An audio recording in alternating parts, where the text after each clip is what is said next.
Age depend age dependency ratios can be difficult, so we're going to spend some time talking about those.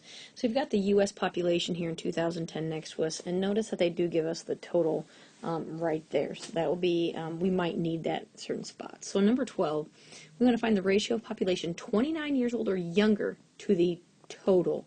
So since we're comparing to the total, this is part to whole, and if it's part to whole, we know we can write our answer as a percent. So under 29, so we're looking at these. Oh, sorry, I got my 9 too high.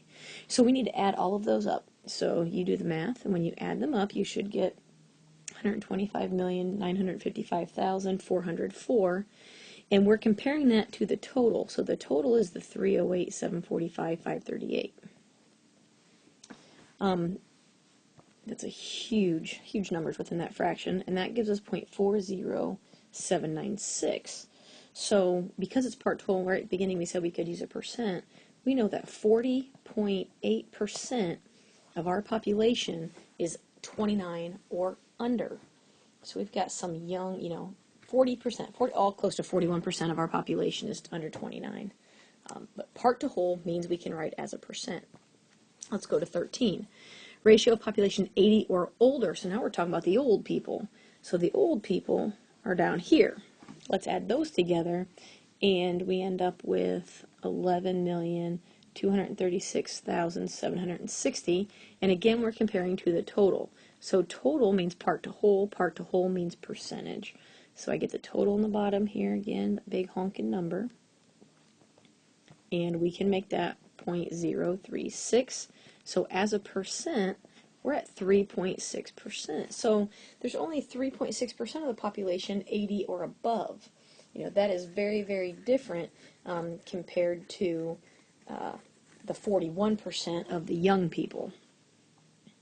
All right, so now that we did some part to wholes and we played with percents, now we're going to get to the child dependency ratio. So child dependency ratio, if you remember, is under 15 to the working population, which is 15 to 64. So under 15, that's these three right here, and that total is 61,227,213 over the 15 to 64, which is 250,341.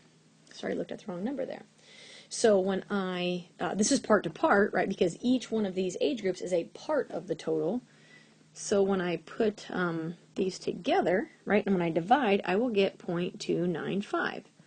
And because it's part to part, we must leave it as a decimal. So there are 0.295 children dependent on each working class person. There is your meaningful sentence. So as a working class person, you take care of yourself and, 0.295 of a child. Old age dependency. Well, old age is 65 and above compared to the working class. So again, let's talk about 65 and above. So 65 and above is down here, and that total is, find it,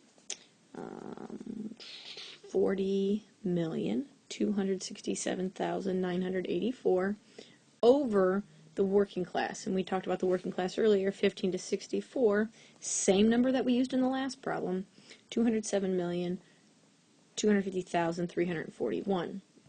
So when we put those together, right, by division, we end up with 0.194.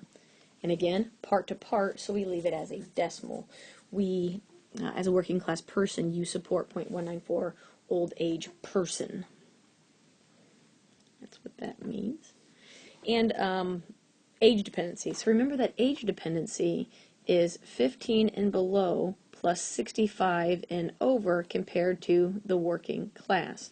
So we will add basically the numerators of the last two problems, the young people and the old people, and we end up with 101, 495, 197, a little over 101 million compared to the 207,250,341 that we found earlier, and we end up with an age dependency ratio of 0.490. to 3 decimal places.